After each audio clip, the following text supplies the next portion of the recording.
Well, good morning, afternoon, evening, wherever you happen to be in the world, and welcome to Operating at the Speed of Change.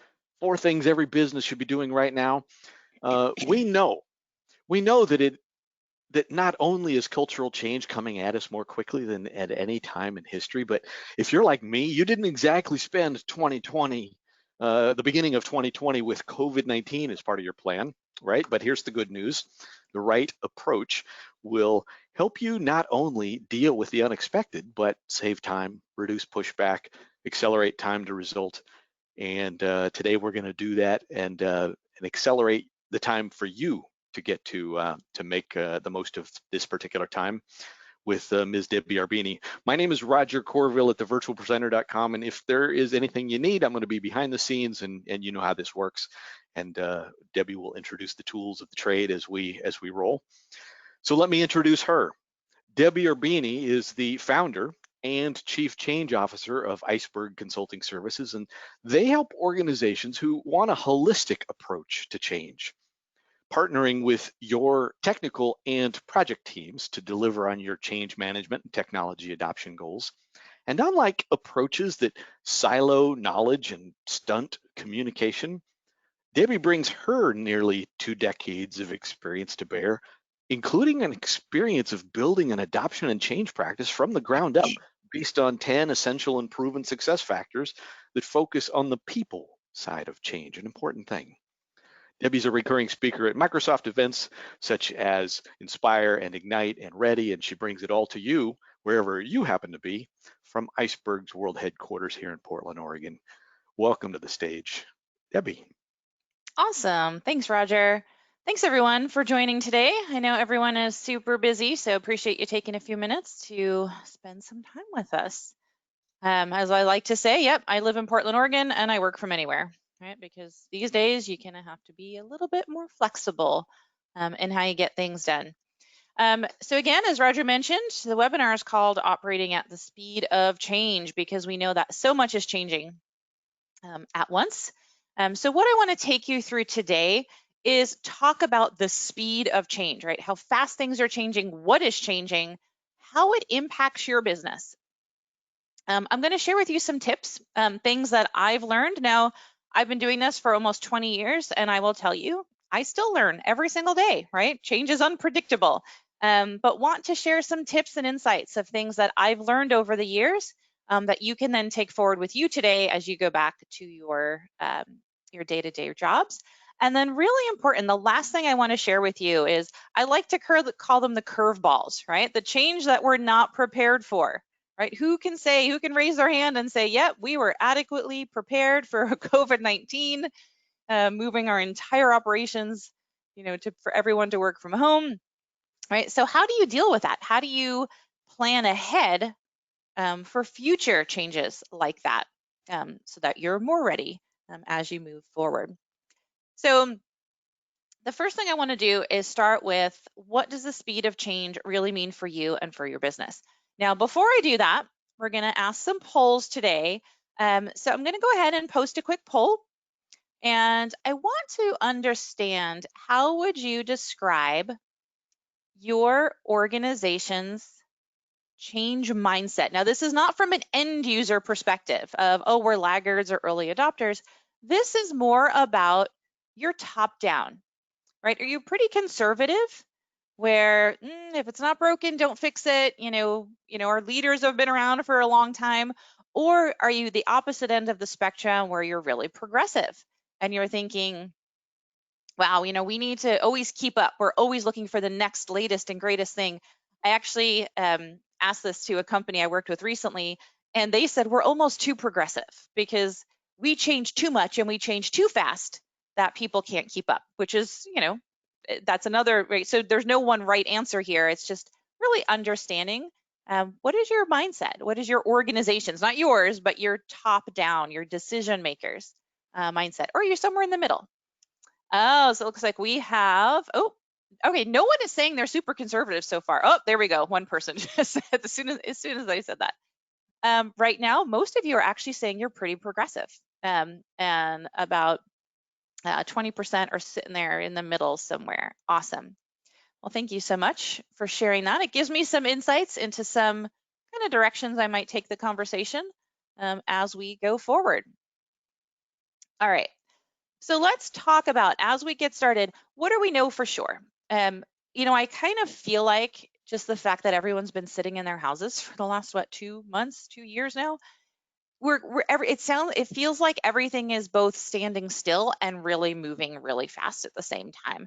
And I like to call that the change vortex, right? It feels like we're in this ever spinning web where you're just static, but everything is still shifting and moving, and right, the world is just in this constant state of change.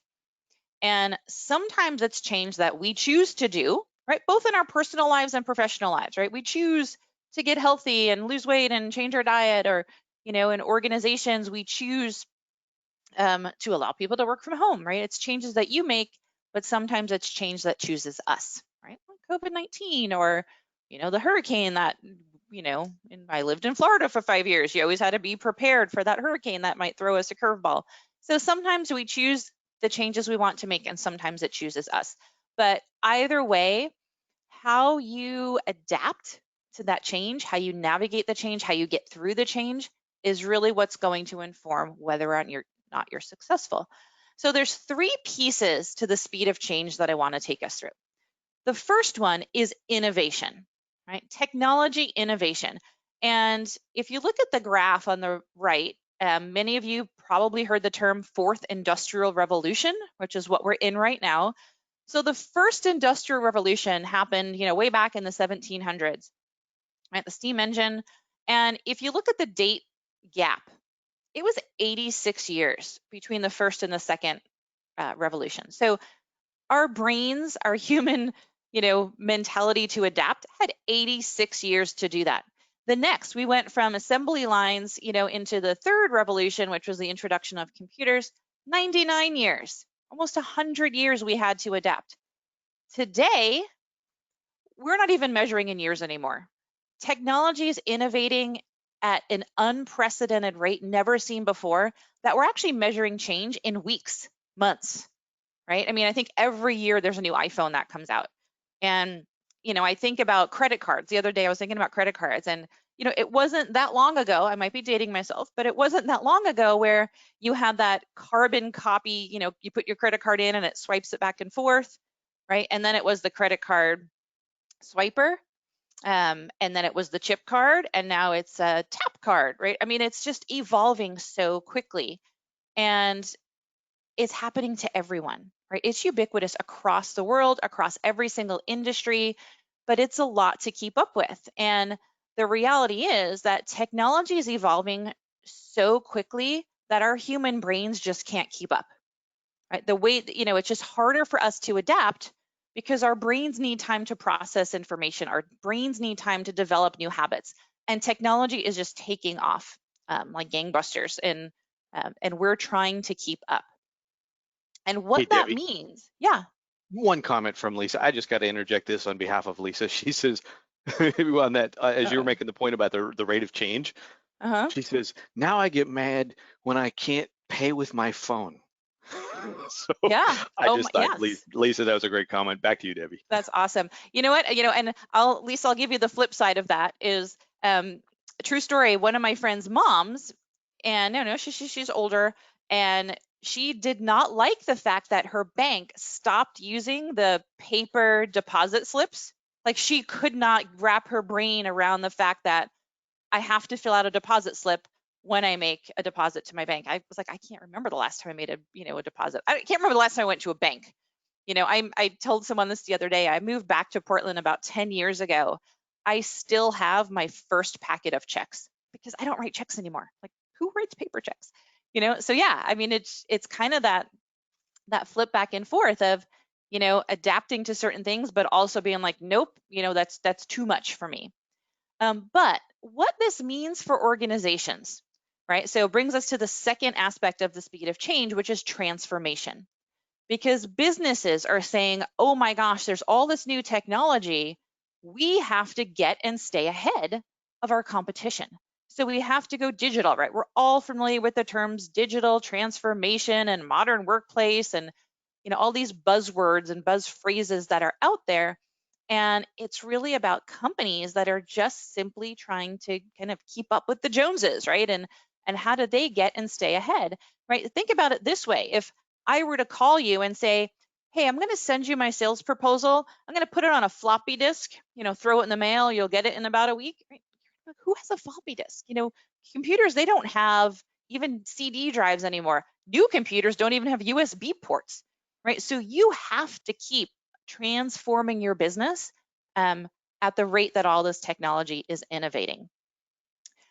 So what does that mean, right? It means that organizations today, they're looking at new tools. They're thinking, what technology is out there? How do we adapt?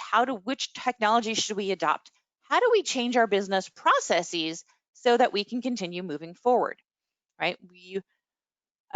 Great example. I worked with a company who used to always do all of their sales in person, right? So their sales reps were constantly flying all over the place. You can't do that today, but their sales cycle was about 12 weeks. And they were using Microsoft technology. I think it was Link or Skype for Business at the time. And we challenged them. We said, why don't you try using this technology for some of your sales calls? And a few months later, we checked in with them and they said, oh my gosh, like we were able to close our sales cycle in 8 weeks because we cut out, 20% of our back and forth travel. So their processes were evolving, with their tools, which means their people were changing the way they work. So when organizations look at how they're transforming their business, it has to do with the different tools and technology they're using, the different operational processes that they have in place. And then obviously it comes down to your people, right? Your people are the ones that make or break your organization, right? They have to adapt to the new processes. They have to adopt the new tools because without your people, you're not going to have any productivity. You're not going to have the results. So it means that organizations are continually looking at all these three different facets of how to drive their business, which actually brings us to the third concept of the speed of change, which is about working at the speed of change. And I want to talk about working in two prongs, right? One is working meaning productivity, right? You want your employees to be productive. We just talked about in the prior slide about adopting and adapting processes and new technologies. But in this case, working is about your people. Your actual people are also changing at the speed of change because generations are shifting. All those baby boomers are starting to retire. In another few years, millennials are going to account for 3/4 of the workforce. And I know millennials get a bad rap. I think people always say, well, they're laggards, they're slackers, they just don't want a job. And you know what? That's really not the case. I will tell you, I've worked with some millennials. They're harder working than a lot of people that I know that have been around for a really long time, but they have a different philosophy and mentality when it comes to work. They want to feel like they're a valued part of the workforce. They don't want to seem like they're a number. Gone are the days where someone gets a job, works for 40 years, and then retires and gets a pension. Very rare to find those types of jobs or people that are willing to sit out a job for that long. Millennials want to know that whatever they value personally comes through in the workplace as well. They want to work for a company where they feel that relationship and value alignment. They're actually willing to take a pay cut to get there, to get what they want.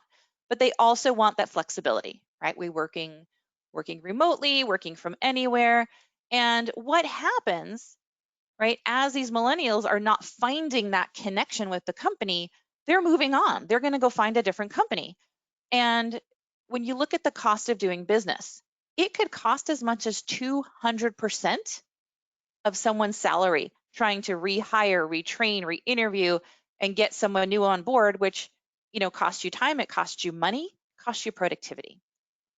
So when you think about it, you're trying to deal with technology innovations, you're trying to transform your business, and you're trying to adapt to your workforce that's also changing. So many different moving parts, so many different things that are happening all at the same time. So how do you deal with that? How can you really keep operating at the speed of all of this change that is going on? So now we're going to get into those tips that I wanted to share with you. But before I do, I'm going to post another quick poll here. I would like to understand What do you feel is your organization's biggest challenge for driving successful change? Right? Is it that management just can't seem to come together? Maybe that goes back to the conservative approach, maybe the agility and flexibility that you need to be able to adapt, drive the change, people adopting the change. Maybe you're just not prepared, right? You don't have the tools and resources to kind of get through the change, or is it something else? So go ahead and take a second. And I know it might be, I would say if it's more than one, maybe click other. I know we only give you the option to pick one because I'm trying to get to the, what you feel is the biggest one? Agility. Agility is coming up a lot. Management agreement. Yep. That's a big one, I think, right now, especially of And everyone trying to have their opinions. I'll just jump in and say, hey, if you're in that other category, just go type it into. I see one of you at least has chosen other. Go type it Yeah. into the into chat, and we'll bring that up, or we'll get Debbie to address that at some point. Yeah, that's awesome. Yeah. Oh, a couple of people are saying other now. Yeah, definitely. I love that, Roger. Go ahead and type it in the questions area. Um, kind of elaborate on that a little bit. User adoption. User adoption's a big one. Uh, okay, and now I see a couple of people saying we're not prepared. Yeah. Oh, all of the above. I see people typing in all of the above. Yep, Yeah. there So you go. there's a lot, right? There's a lot that goes into driving successful change. So let's talk about those tips, right? So I'm going to start with the first one. Stop looking in the rearview mirror. Right? What do I mean by this, right? I have a lot of graphics and comments. I'm big on analogies, so you'll probably hear me give some as we go through today's presentation. Oh, let me go and close the poll. So it brings us back to the presentation. There we go. All right, so that first tip, stop looking in the rearview mirror, right? Look at this graphic, right? I'll use what worked 20 years ago, 30 years ago, 40 years ago, right? It's not broken. Why would we fix it? So what do we mean by this? It means that you need to stop looking about what worked a year ago, what worked 10 years ago. You know what, heck, what worked 6 months ago? Because so much has changed.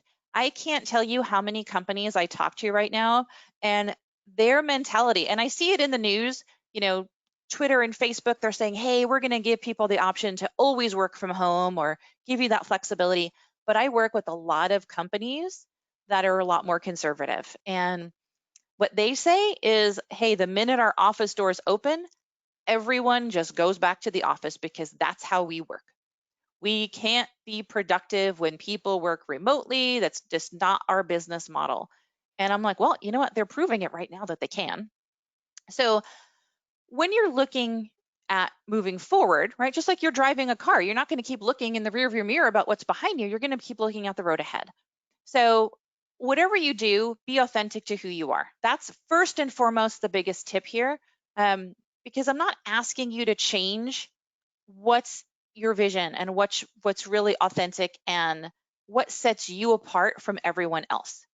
But the processes behind that, maybe they can change. So you can still stay true to who you are, but be open to refining how you actually get from point A to point B. The third bullet point is my favorite one of the day, which is say fix it. Right? We're all familiar with the term, if it's not broken, don't fix it. I like to say, you know what, if it's not broken, you need to fix it. And let me give you an example, right? I had a dryer, right? Washer dryer, I had a dryer, it was 10 years old. And it would be this big clanking noise every time I, would dry my clothes. And my friends would say, why don't you just get a new dryer? And I'm like, but it's not broken. It still works, right? Still works, not broken. Why would I why would I get a new one? And then I started thinking, I'm like, you know what? There are times when I have to put a load of towels through the dry cycle 3 times just for the towels to get dry. So I'm thinking, well, that's a lot of wear and tear on my towels. It's a lot of extra electricity. So even though the dryer's not broken, doesn't mean it's efficient. So when you're looking at your business processes and things that you're doing today, you always want to be thinking about, well, just because we did business that way before, and maybe it worked for us before, maybe it's still working for us now, is it really efficient? Is it really getting us ahead? Is it kind of keeping us in the same place we are and even falling behind our competition? So you really want to think about ways that are going to build some forward momentum. So I want to give you some questions. And if anyone is interested, I have a bunch of slides that have these ask yourself questions. They're available as a handout. So feel free to go to the handout section now or at the end, and you can download, take all these questions with you. So the first and foremost, right, look at what are your tools and processes? How are you doing business today? Is it really efficient, right? What is the cost of doing business? And think about lots of different perspectives, right? Time, money, productivity, right? And I really want to encourage you to think about how things have shifted over the last few months, right? There's been research that has shown even an employee working from home or working remotely part-time can save your organization over $11,000 a year, right? So obviously you want to weigh that with, are they still being productive, right? So look at your productivity over the last few months, right? Is it sustained with people working from home? Is it better? Is it worse? Right? But look at, the money, the resources, look at your competition, right? And also understand who are your decision makers in your organization and do they really represent the current state of where things are in the marketplace, in your industry? Are they representing your employees? Are they representing your customers, right? The people, your customers, your employees. And then what is your brand, right? Because again, you really want to make sure that whatever you do still reflects your brand out into the market. And I think this is going to be an interesting one to watch because right now, everyone is playing the empathy card. Every single time I turn on a commercial, whether it's healthcare, automobiles, hotels, it's all about we're in this together. We're going to get through this together. Here's our offer that we're making. We're going to defer the first 3 months payments. It's going to be really interesting to see how these companies stick with that afterwards, because that's really honestly where the brand loyalty and trust comes in. So be authentic, right? All those companies that are making these big claims right now, just trying to capitalize on what's happening, as soon as they go back to their old ways of working, people are going to see right through it. So keep in mind, what are you trying to reflect back to the market? And how do you stay true to that while still being, updating some processes? And one of the things I want to call out, for those companies, and this is the example I gave the gentleman who was saying, well, oh, that's not the way we work. And I said, well, would you go back to, not having a cell phone? And he was like, well, no. He was like, everyone has a cell phone. Yeah, but 20 years ago they didn't. Everyone got along without a cell phone, right? Well, if you couldn't go back to imagining yourself not using a cell phone, not kind of reading communications from wherever you are, so you have to think about that and expand on that analogy for your overall business processes, right? So just because not having a cell phone worked 20 years ago, right, that wouldn't fly today. So think about that as you're looking at your business processes. So again, don't look behind. You want to evaluate what you did before and then kind of take that into the future. All right, your second point. I'm just looking at the questions queue really briefly here. I think all of the above, particularly when working with customers. Yeah, exactly. Completely agree with that. It's a little bit of everything. All right, so the next change, or the next tip is you have to get and remain in a state of dynamic stability. That term is a little bit of an oxymoron, right? You're like, wait, moving but stable, right? Stable usually means you're standing still, but I'm saying you have to move. So what does that all mean? The best way to describe dynamic stability, if you haven't heard this term before, think about it like riding a bicycle, right? If you're on a bicycle and you're just trying to balance on two wheels, right, on your pedals, but you're not moving anywhere, you're pretty wobbly, right? You don't have because you don't have the momentum. So dynamic stability is the art of continuing to move forward. It's actually when you're more stable, you're more balanced when you're moving forward. So it's not a natural state for our brains to be in. Our human brains are programmed for stability. Our human brains are here just to keep us alive. It's like, okay, my job is to make sure that you breathe, make sure your food gets digested, make sure the blood keeps pumping, right? It's like, these are the things I want to do. I don't like change, right? It's one of the reasons why people push back a lot, right? Because your brain is saying, hold on a second, I like to stay still. So it's not really a natural state for us to be in of constantly moving forward, but you can retrain the brain to get into the state of dynamic stability. And you have to do that both from an organizational perspective as well as a personal perspective. And I feel like even here, right, even outside of work, right, we kind of have to continually adapt to new ways of living as well. So one of the ways to do that is to really keep this agile approach. Most of us, or many of us at least, I'm hoping, are familiar with the term like agile deployments or agile implementation, right? It's really where there's no end state per se, right? You have your current state. If you look at this chart, this graph on the left side of your screen, right, you have this current state. And the way this used to read is it was three big boxes. It was the current state, the yellow box was transition state, and the green box was future state. And then you were done, right? Think about deployments that you had years ago. I worked with a company, and this was when everything was still on their servers and on premises. They weren't really doing business in the cloud yet. Their deployment cycle was 2 years to roll out a new operating system or deploy a new technology, 18 months to 2 years. You know what? If you do that today, 2 years from now, technology is going to look completely different. How we do business is going to look completely different. So there's no really end state. Really, you have your beginning state, your current state, and then you implement a change. You sit there for a little bit, but then you pick up and you have to keep going, right? And then you sit for a little bit, again, pick up, keep going. So you kind of have these plateaus, but then you keep rolling with the changes.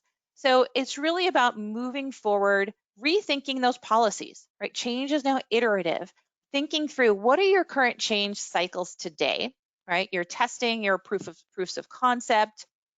If you're going through an operational change internally in your organization, I feel like a lot of organizations are doing that right now of reorganizing, mergers, acquisitions.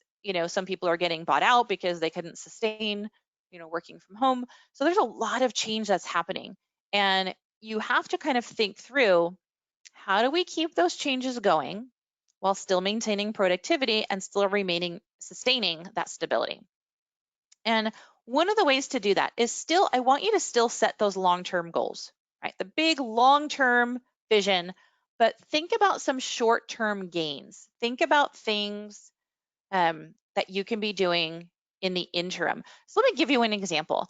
I worked with a company a few years ago, and they had just change after change after change. And they thought, oh, this is going to be too much change, right? So remember I said that company who said we're almost too progressive, where we're trying to change too much at once. So they felt like, yeah, we're in this state of dynamic stability, but it's dynamic, but it's not really stable because there's too much going on. So what they did is they set their long-term vision, and then they set these little short-term goals and short-term gains. So their long-term vision, they created I love creating themes. Their theme was called Innovate 2020. And they said, by the year 2020, we want to be the best in breed in our industry. We want to gain ahead. We want to gain market share. We really need to continue to move our business forward, but we can't do it without you, right? And then talking to their employees, so we can't really do this without you. We need you on board with us because we're a team. We're in this together. And if we don't work together, we're not going to be successful. And who in their right mind wanted to say, no thanks, count me out, right? So everyone got excited about this vision. They shared this vision of where the company was going. And then they had some technical changes, some people changes. And over the year, all those short-term gains were the little iterative changes that they kept making. But because users bought into this bigger vision, they were fine with all these little changes. Yeah, sure, there were hiccups, right? They had to be flexible and adaptable. Maybe the timeline slipped or things like that. But by setting a long-term vision and saying, okay, well, how do we get there step by step? They were able to really make a lot of traction. Think about it this way, personal lives, right? If you're going to run a marathon, right, your vision is of running a marathon, you don't start on day one getting off your couch and running 26.2 miles, right? You have short-term goals, right? You're going to run a 5K first. You're going to maybe walk to run and jog and, right, then run, a half marathon. You have to work up to it. So set those long-term visions, but set short-term goals as well. And that allows you to really stay more agile, and it allows you to adapt and kind of take things where they need to go. I feel so often organizations, they get kind of put their blinders on of, nope, our goal is goal A. That's all we're doing is goal A. And then they miss opportunities, right? If something else comes along, or they just miss the mark because you know what? Technology's passed them by. Their competitors have passed them by because they have their blinders on and they only focused on that one thing. So when you're able to stay more agile, you do become more dynamic. And again, the more you can get into that rhythm, the better you're going to be for driving success moving forward. So let me talk about some questions that you can ask yourselves here. Understand as an organization, what is your vision? Every organization has a mission statement, right? What are your goals? How do you measure success? I cannot tell you how many times I ask customers that question. I say, great, this is your big mission. How do you measure that? And then there's crickets, right? They're like, oh, well, I don't know. We just kind of keep, moving forward. Yeah, but how do you know if you're on track? You should always have measurable goals. They should always be SMART goals, right? It's not like, oh, well, we want productivity to go up. How do you know if you've done that, right? So you want to always have a way to measure whatever you think your goals are.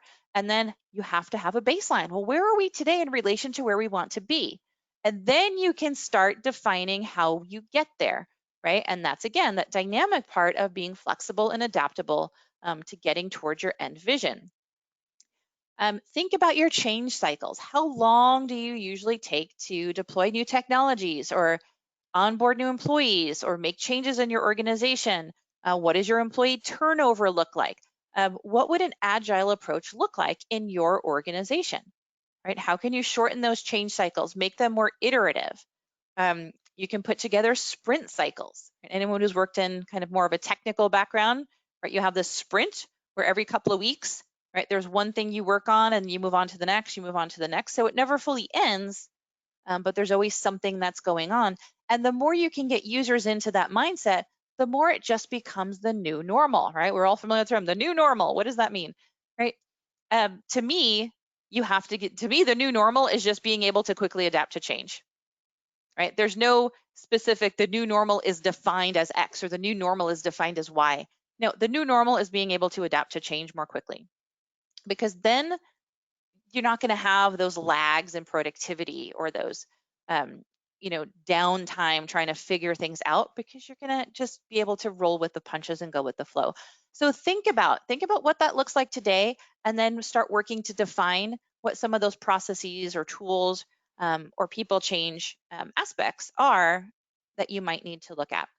And then think about, I love the concept of coming up with a change leadership team, right? So yes, obviously your executives are usually the big decision makers. Sometimes there's someone in IT, but what about people who know the marketplace? Someone in marketing, HR who knows your employees, right? Knows your talent in your organization. They should all be coming together, because again, you want to have multiple viewpoints. That's really where you're going to fully be able to paint the bigger picture of where your organization is today and where you want it to go, because one person's opinion and one person's vision could be very different from the next one. So think more broadly beyond just your senior executive team when it comes to a change leadership team that you might want to pull together. And I like to do this once a quarter. I'm really big on just getting this group together once a quarter, talking about, hey, what's working? Where do you feel we are in relation to our mission? It's amazing how someone might say we are on point, and someone else might say we are nowhere close to getting to our goal. So again, you need all those different perspectives if you really want to get into that dynamic state where you can keep moving forward. All right, someone's asking a question. What are some ways we can measure success if things are constantly changing? That's a great question, right? So how do you know if you're successful if you're always just trying to keep things moving forward? So one of the ways to do that, I always like to have both qualitative and qualitative metrics. So quantitative is something hard data, right? So could be your accounts payable, accounts receivable, where you're looking at your money and numbers spent and time and things like that. You want to make sure, if you're looking to save money, right? Your organization's looking to streamline operations to save money. Well, great. Look at how much you're spending on this bucket today. And then as you're making changes, look at, is that cost of doing business going down? Maybe part of your qualitative metrics are employee satisfaction, employee retention. Retention can also be a quantitative because you can measure that. But let's take it qualitative, right? Employee satisfaction. Send out a survey, right? Understand what is user sentiment today in our organization. And then as you roll out these changes, right, because you don't want to see people getting too overwhelmed, right? That example I gave earlier, you can then measure the qualitative part of it of, survey, hey, we've been rolling out these goals. How are you guys doing? Right? Are you feeling okay about all of this? What can we do to help you? Right? So it's really a mix, I would say, of qualitative and quantitative. And again, using that marathon analogy, right? How are you feeling when you get to the first mile, the second mile, the third mile, right? So keep track of, once you have your goals and the things that you're changing, what could be those iterative steps, right? You wouldn't say, oh, well, I haven't ran, didn't run the full marathon, so I'm not successful. You can say, hey, today I made it to mile marker 3. Perfect. What do I need to do to get to mile marker 4? So it's all about measuring as you go and making those iterative changes to keep you on track. So hopefully that answered your question. All right, let's come to the third tip, which is making your people, and in this case, your people are your employees, right? They can also be your customers, right? But for this example, I want to kind of talk about it in terms of your people, your employees. Make them your priority, because honestly, they're your bread and butter. They are the heartbeat of what keeps your organization running. You can deploy all the technology you want. You can make all the operational changes you need. You can do mergers, acquisitions. If your people are not productive, if your people keep leaving and you have all this turnover, if your people are not adhering to all of those new tools and processes, you're not going to be successful as a company. So you really have to focus on the people. And I see it all too often where people, like, change is an afterthought. Right when COVID-19 hit, one of my good friends said it was Friday afternoon, and he's not a work from home person. He can't wait for the doors to open again. But it was Friday afternoon at 4 o'clock, and he was just packing up. A lot of his colleagues had already gone home for the weekend, and an announcement went out and said, hey, everyone, at 5 o'clock today, we are closing our doors. Starting Monday, everybody is to work from home. And he was like, oh my gosh, what happens to all these people who are already on their way home? They didn't bring their laptops. They don't have any setup at home. And he was trying to scramble because they were shutting the office in an hour, trying to scramble, what can he take home with him? There was no warning. There was nothing, right? And obviously the company was thinking about this for a while, right? The government, made some mandates, and that they had a couple of days, or for a couple of weeks to figure it out. This company chose to wait until Friday afternoon at 4 o'clock, when half of the office was already gone, to say, oh, by the way, Monday you're working from home. So people panicked, right? And they're like, oh my gosh, how do I do this? And there was a lot trying to get these people to, adapt to the change, because they didn't have any time to get ready for it. So really make your people a priority. Know who they are, right? So earlier we talked about the fact that there's all these different generations in the workplace, and there's a shift coming, right? Millennials are taking over. They have a very different mindset, as I mentioned earlier. So know who they are and know what's important to them. This is about meeting your employees where they are. Now, I know there's some organizations who say, nope, you know what? They work for us. We get to dictate the rules. And again, if that's your mentality and then that's your philosophy, great. If that's who you are and that's what you're representing as a business, that's perfect. Means, again, stay authentic to who you are, but you have to be willing to accept the risk of that, is that this new generation may not want to put up with that. And they may say, well, that's not in alignment with who we are, so we're going to go somewhere else.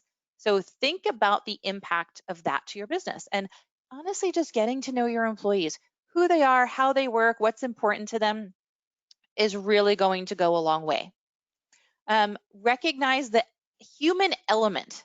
We are all human beings, right? You may say, yep, they're employees, they do what we tell them to do. You know what? At the end of the day, we're all human beings.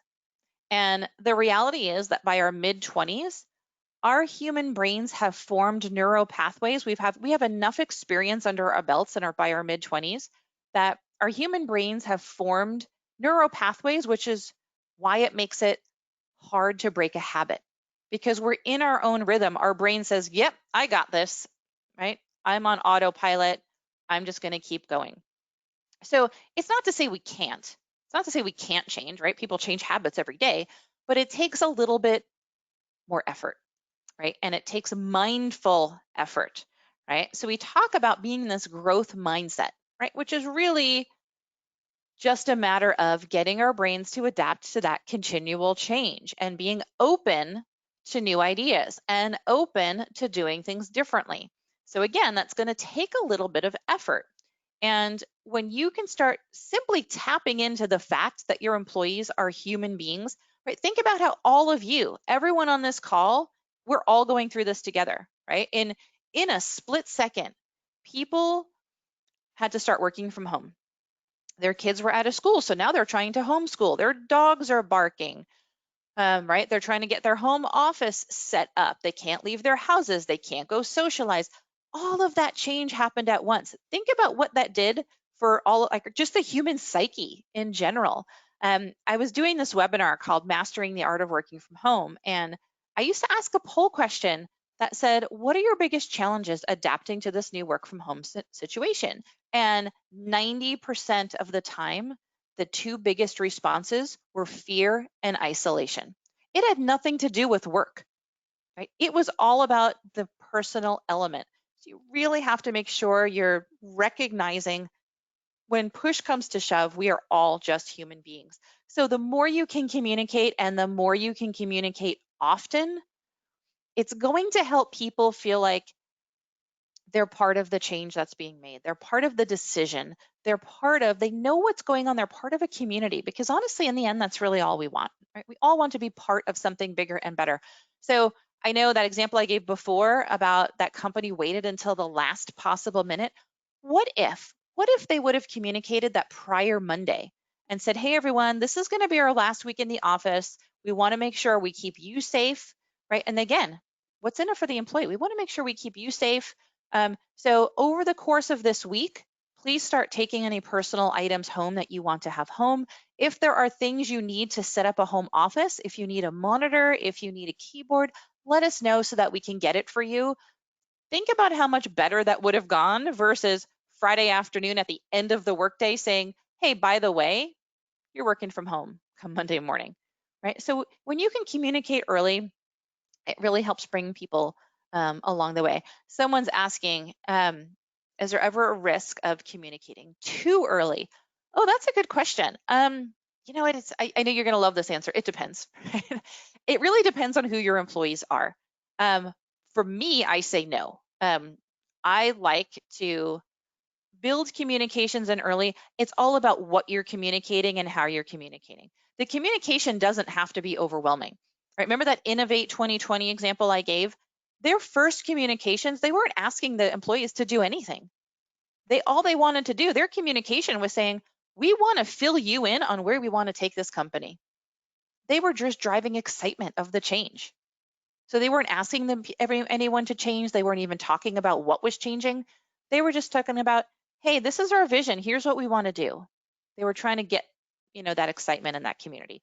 So personally, I don't think it's ever too early to communicate, but it's about what you're communicating, right? And Hey, Debbie. yeah. Oh, finish your thought there. No, go ahead. Well, since you're talking about the people, there was a question that came in from Hannah, and it actually kind of relates to the comment that Alan made before when Alan mentioned, on the other poll saying, no, all of the above, Yeah. particularly when working with customers. And so Mhm. Hannah asked, we always get pushback from users. How do we Yeah. know the right change approach to Mhm. take? And Yeah. I thought, maybe since we're talking a lot about internal stuff, but clearly Alan has also experienced that. Say we're working with customers, so Mhm. maybe comment on the nature of how you're helping other people do that when it's outside of your organization.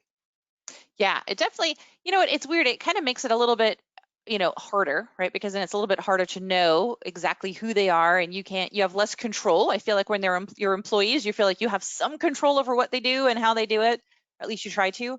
But with customers, they can go anywhere, right? And I feel like getting pushback and kind of adapting. I think we're seeing that now with customers and what change approach to take, what organizations are doing. I'm actually going to go to the next slide because I think it addresses part of that. Be empathetic. And that's what every single company is doing right now. All those commercials I talked about before of how they're addressing their customer base or their potential customer base.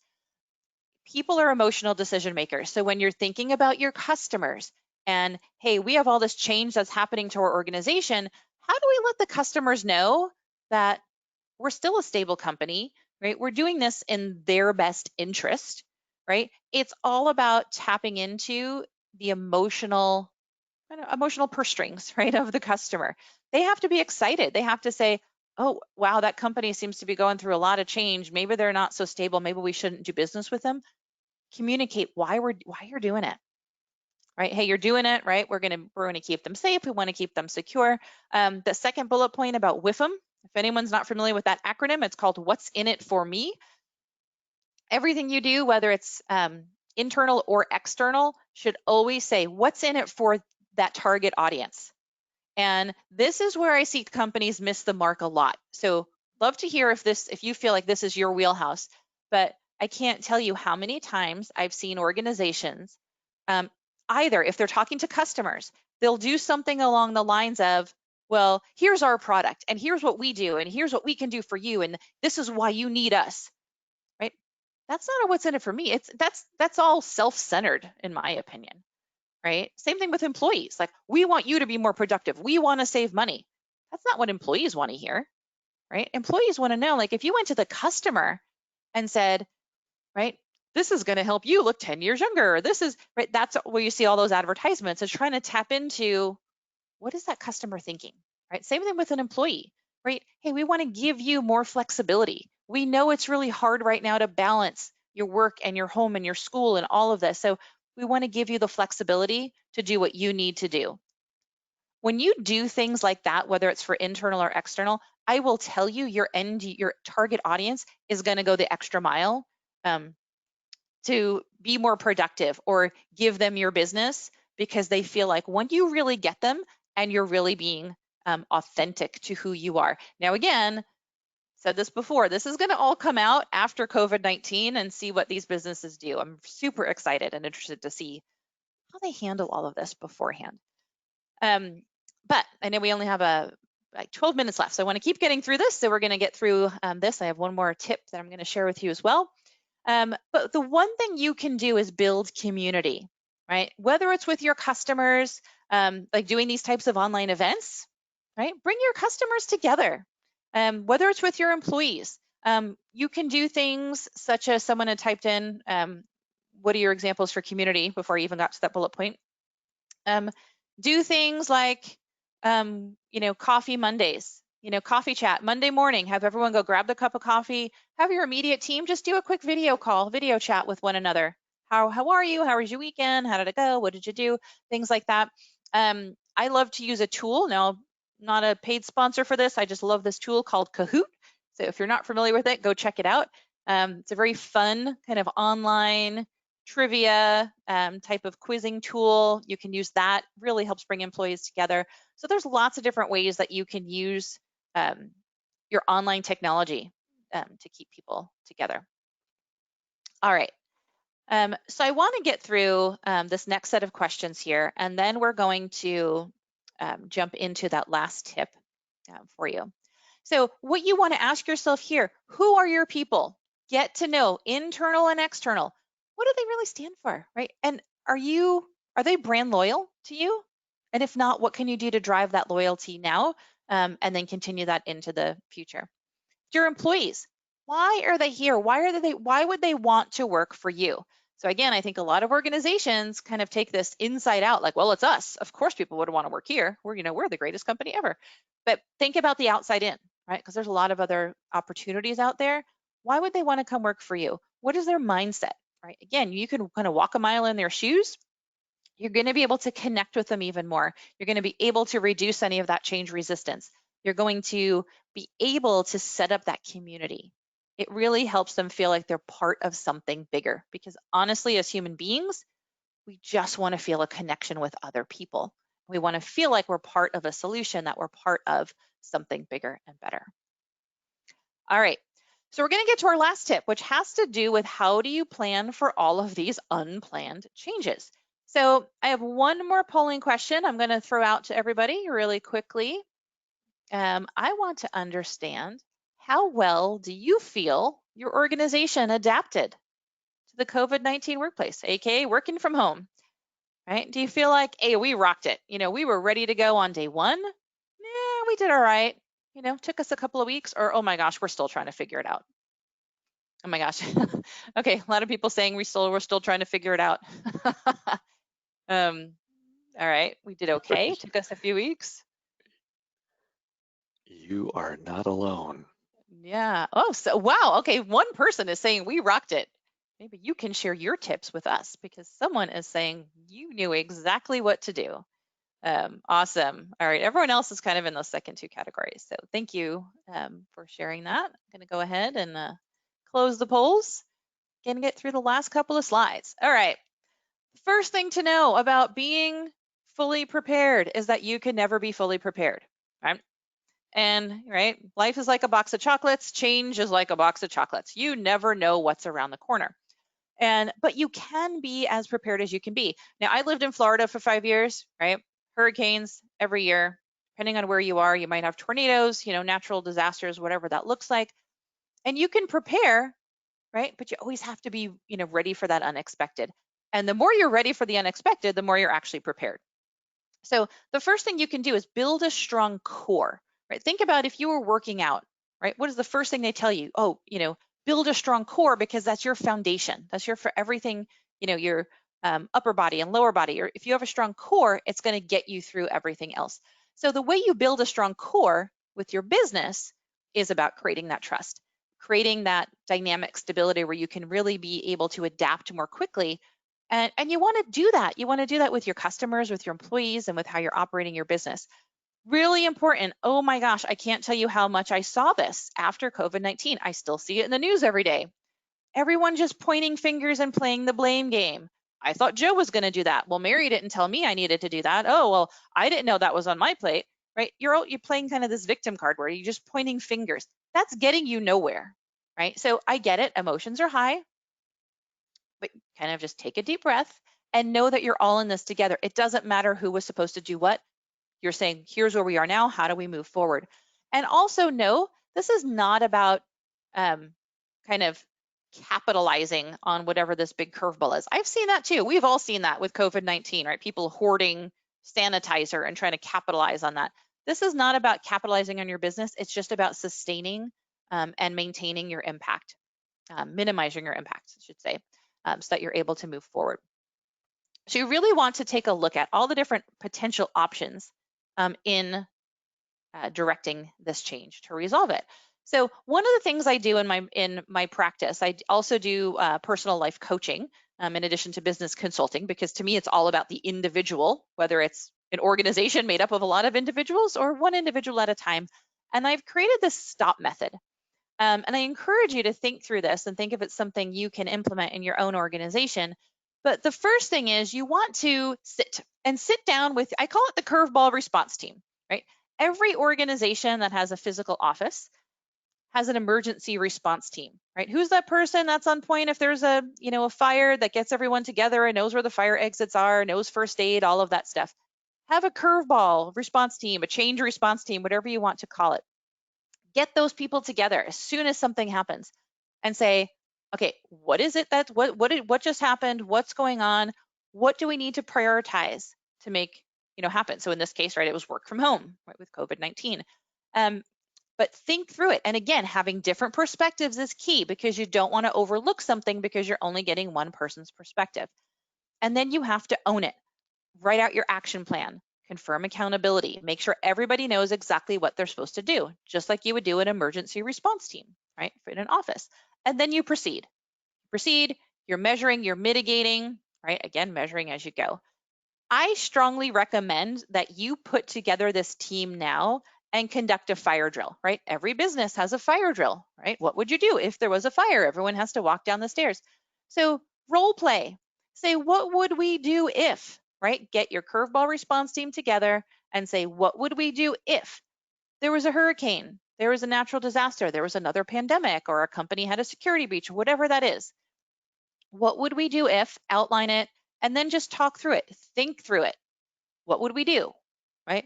What would be our priority to make sure we keep going or stop doing or put on hold, right? Who's accountable for doing what? When you have that plan in place, you're going to be much more flexible and adaptable when, if, or when, I should say when, because, right, you know what? Curveballs are thrown at us all the time. When something happens. And then really important, plan right now for post-change operations. So I put out a blog a couple of weeks ago, and it was called Planning for Your Post-COVID-19 Workplace. And there are key areas that I invite you to explore. And I'm going to come down to the ask yourself slide here because it's this last bullet point. And when you're looking at what should you do post COVID-19, should you just open up your office doors and have everyone come back? Maybe that is the right decision for you, but maybe it's not. Don't assume, again, rear view mirror, don't assume you should just go back to the way things were. Right? Go through some analytics. Look at the cost of doing business. Can you save money while people are working from home? Right? But can they also be productive, right? What are the outcomes that you're experiencing? What about your talent? You know what? There are just as many people out there that want to continue working from home or working remotely, as well as people who want to go back to the office. So understand what is your employee sentiment? You know, instead of dictating what they do, first ask them. Say, hey, we really want to, you know, now that you've had a taste of working from home, you know, what do you want to do there? Understand what your competitors are doing, right? And again, this is your brand loyalty opportunity. What message do you want to put out there? Because if all of your competitors are saying, you know what, we saw this as a great opportunity to grow, we want to give people all this flexibility, you know, we're finding they're more productive, and you're turning around and saying, nope, everyone right back to the office. What message is that really giving, right? So really think through, are you really ready? I don't know, some person said they were, some person said we rocked it, one person. So maybe they're ready, you know, for that next curveball to come their way. But if not, what is your stop plan, right? Go outline that, put that together. And then, you know, build your foundation today, because that's going to help you get through and be as ready as you can possibly be for anything moving forward. So we have just a couple of minutes left here, and I'm going to do a quick recap, but I see a question coming in that I want to bring up. If you set standards of communication early and often, your culture will understand if there are slight variations, but ultimately transparency means more to folks.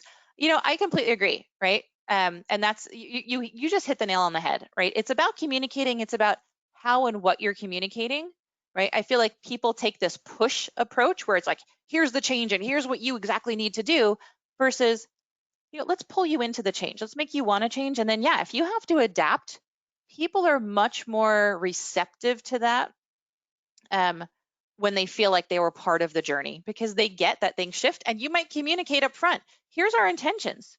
We're going to play it by ear. Things may shift. Things we have to, you know, but they'll be more open to that instead of you just telling them what to do. And then they feel like, oh my gosh, like what's happening to our organization.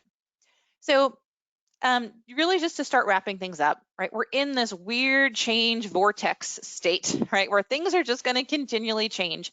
And that means organizations must continually look for ways to transform and innovate their business, right? You always want to be looking ahead. Always please make your people a priority when going through change, because you can deploy all the technology, make all the organizational shifts you want, but ultimately it's your people that are going to drive your business success, whether they're your internal talent or external customers. And know that as people, we're just human beings. So be proactive, communicate early, communicate often, and really plan ahead for those unplanned changes. So as we wrap things up, I know we're getting to the last minute here. I have another webinar coming up called 5 Common Change Strategies. So I've been doing this for about 20 years, and oh my gosh, I've pretty much seen it all the different tactics people take when driving people change. So would love to see you and that's coming up in a few weeks. The link is down there at the bottom. You'll also get it in a follow-up email from today. We are right at the top of the hour, so want to be mindful of everyone's time. I do appreciate everyone taking a few minutes today. You'll get a post email follow-up just as a thank you for attending with a quick feedback survey. Please, if you have a minute, take a minute to fill it out. It helps me understand what you want to hear about. I want to keep bringing webinars and blogs and ebooks and whatever that looks like to you. So tell me what you need, what you're looking for, what questions you have, so that we can continue to help you moving forward. So with that, we will go ahead and wrap everything up. Thank you, everyone. Appreciate your time. Have a fabulous day, and we hope to see you at another session soon. Thanks. Bye. Thanks, everybody. That now concludes the webinar. You may now disconnect, and we will see you next time around. Great. Thanks, Roger. Bye, everyone.